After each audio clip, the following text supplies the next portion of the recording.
Bismillahirrahmanirrahim. Assalamualaikum warahmatullahi wabarakatuh. Alhamdulillah wassalatu wassalamu ala Rasulillah wa ba'd. Para sahabat sekalian, rahimakumullah. Kita memasuki halaqah yang 17.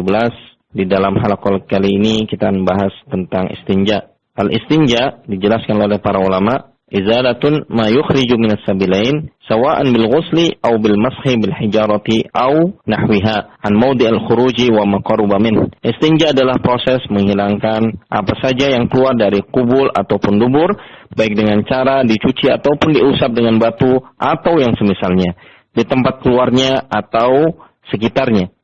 Di dalam pembahasan dalam matan Nabi Syuja, kita akan bagi menjadi beberapa poin.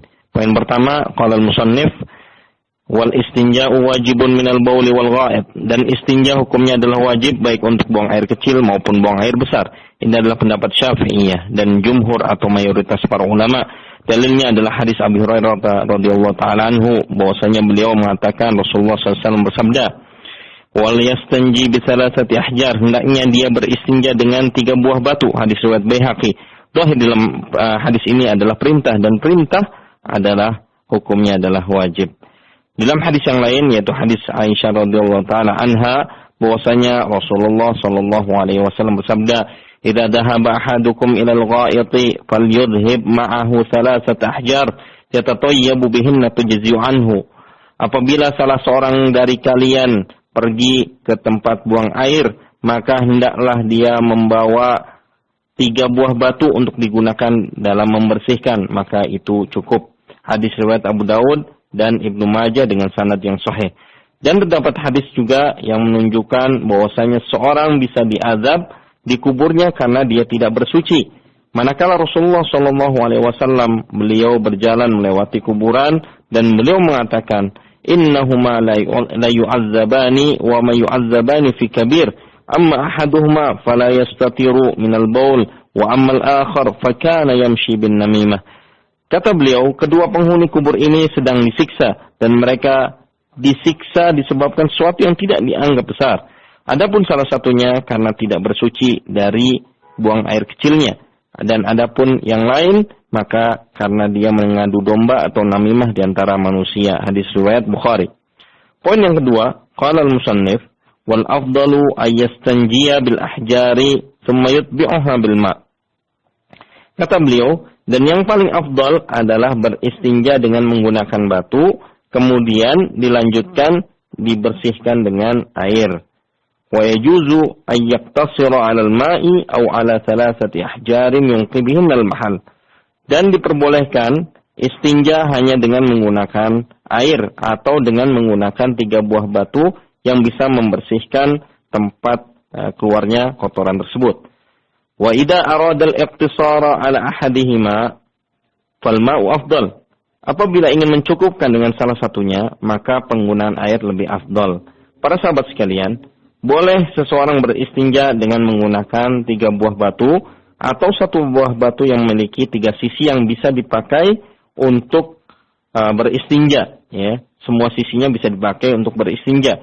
Jika pada usapan yang ketiga sudah bersih, maka sudah cukup. Apabila belum bersih, maka bisa ditambah lagi dengan batu berikutnya sampai bersih, dan disunahkan jumlah keseluruhan dari batu tersebut adalah ganjil. Kemudian, boleh menggunakan batu atau yang semakna maksudnya dengan batu tersebut, dengan syarat pertama, bahwa benda tersebut, benda yang digunakan untuk beristinja adalah suci dan tidak boleh benda yang najis. Yang kedua, benda tersebut dapat menghilangkan najis dan benda tersebut kering. Yang ketiga, bahwasanya benda tersebut bukanlah benda yang dihormati seperti tulang, roti, atau makanan dan lain-lain. Poin yang ketiga, qala al-musannif wa ijtanibu istiqbal al-qiblati wastidbaraha fi as-sakhra, dan hendaknya dijauhi manakala beristinja di padang pasir atau tempat terbuka menghadap atau membelakangi kiblat. Dalilnya adalah Rasulullah sallallahu alaihi wasallam bersabda, "Idza ataitumul gha'ita fala tastaqbilul qiblata wa la tastadbiruha bi baulin aw bi gha'itin, walakin syarriqu aw gharribu."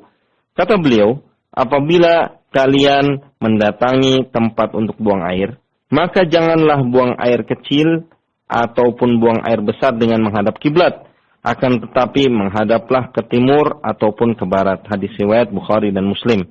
Karena di tempat itu menghadap atau membelakangi kiblat adalah ke arah utara atau ke arah selatan. Oleh karena itu kata Rasulullah, wasyarriqu aw gharribu, yaitu menghadaplah ke timur atau ke barat yang dia tidak menghadap atau membelakangi kiblat. Dan ini adalah permasalahan buang air di tempat yang terbuka, ya, seperti padang pasir atau di lapangan atau tempat yang lainnya. Namun apabila di dalam bangunan, maka para ulama berbeda pendapat. Ada yang mengatakan bahwasanya hukumnya umum, ya. Hadis tersebut meliputi baik di dalam bangunan ataupun di luar bangunan, baik yang tempat tertutup ataupun tempat yang terbuka. Namun di sini pendapat Imam Nawawi bahwasanya beliau memperbolehkan apabila ditutup dengan penutup setinggi minimal 3 dhira' atau 3 lengan, maka boleh seseorang tatkala buang air menghadap kiblat atau membelakanginya, namun tetap disunahkan untuk menghadap ke arah selain kiblat walaupun di dalam tempat tertutup atau di dalam bangunan. Poin yang keempat, qala al-musannif wa yajtanibu al-baula wal gha'ita fil ma'ir rakid wa tahta asy-syajaratil muthmirah wa fit tariqi wadh-dhilli was-saqbi, dan menghindari buang air kecil atau buang air besar di dalam air yang tidak bergerak dan di bawah pohon yang berbuah, juga di jalanan, di tempat teduh, ya, dan juga di lubang-lubang. Ya, dalilnya yang pertama, Rasulullah Shallallahu Alaihi Wasallam bersabda, "La yabulanna ahadukum fil ma'id da'im alladhi la yajri."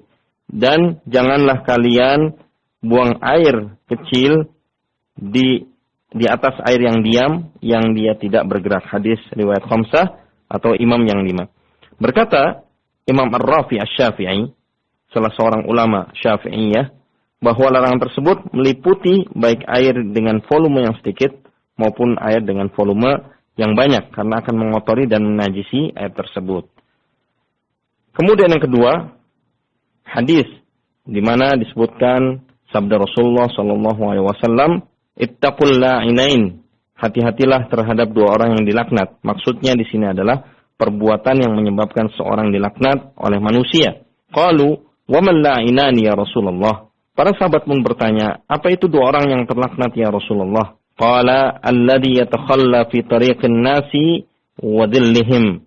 Yaitu orang-orang yang buang air di jalanan umum, jalanan yang dilalui oleh orang-orang, dan di tempat mereka berteduh. Hadis riwayat Abu Daud dan Muslim. Karena hal ini akan mengganggu mereka, mengganggu orang-orang sehingga mereka pun akan melaknat orang tersebut.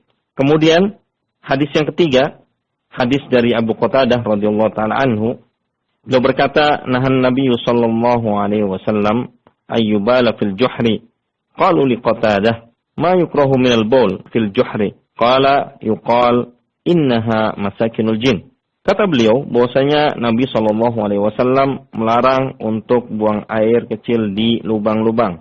Maka mereka pun berkata kepada Qatadah, "Kenapa dilarang untuk buang air kecil di lubang-lubang?" Maka Abu Qatadah pun berkata, karena dikatakan bahwa itulah tempat tinggalnya jin. Hadis riwayat An-Nasa'i dan Abu Daud.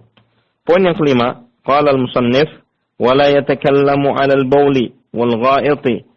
Dan tidak berbicara pada saat buang air kecil ataupun buang air besar. Berdasarkan hadis disebutkan, "Marra rajulun 'alan Nabi sallallahu alaihi wasallam wa huwa yabul." Fasallama alaihi falam yarud alaih. Seseorang melewati Nabi sallallahu alaihi wasallam dan beliau sedang buang air kecil.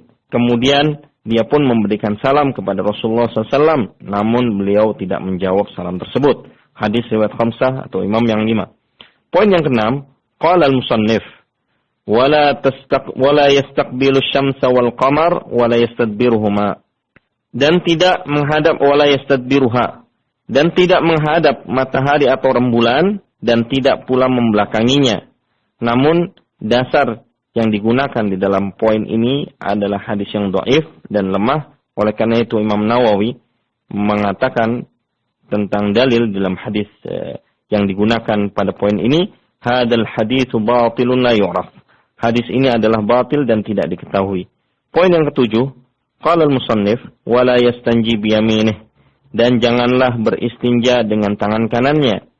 Dalilnya adalah hadis Salman radhiyallahu taala anhu, beliau berkata, nahana Rasulullah sallallahu alaihi wasallam an nastaqbil al-qiblat bi gha'itin aw bi baulin aw nastanji bil yamin aw nastanji bi aqall min 3 ahjar aw nastanji bi raji'in aw 'azmin. Kata beliau radhiyallahu taala anhu, bahwasanya Rasulullah sallallahu alaihi wasallam melarang kami untuk menghadap kiblat pada saat buang air besar atau buang air kecil. Begitu pula beliau melarang beristinja dengan tangan kanan, ataupun beristinja kurang dari 3 buah batu, ataupun beristinja dengan kotoran, ataupun dengan tulang. Hadis riwayat Muslim. Dan demikian pembahasan kita kali ini. Wassallallahu ala nabiyyina Muhammadin wa ala alihi wa sahbihi ajma'in. Wassalamualaikum warahmatullahi wabarakatuh.